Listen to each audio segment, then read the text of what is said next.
All the procedure done in AutoDock. Now, generation of GPF. Involved steps. Grid. Macromolecule. Select the protein which is saved as PDBQT. Grid. Map types. Open ligand. Select and open it. Grid. Map types. Choose ligand. Click the select molecule for AutoDock. Grid. Grid box.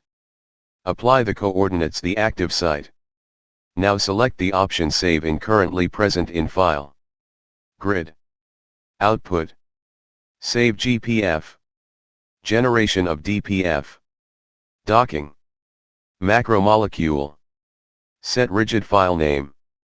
Now select the protein PDBQT. Docking. Ligand. Open.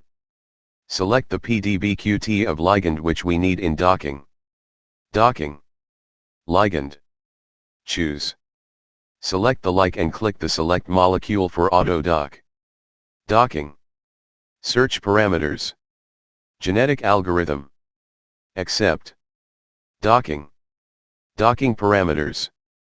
Accept. Docking. Output.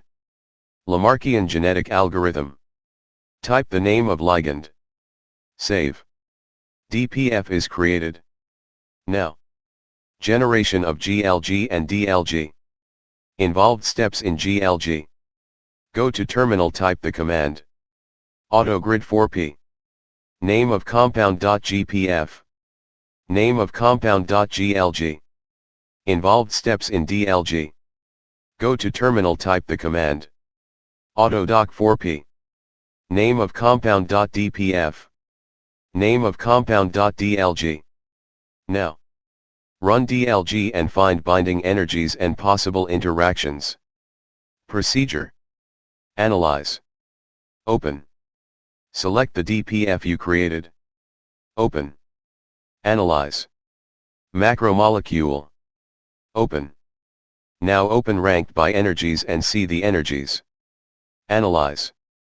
See interactions. Now we can see the ligand interactions in the active site of the protein, along with the amino acids with which the ligand is interacting. Thank you for watching video and subscribe for more.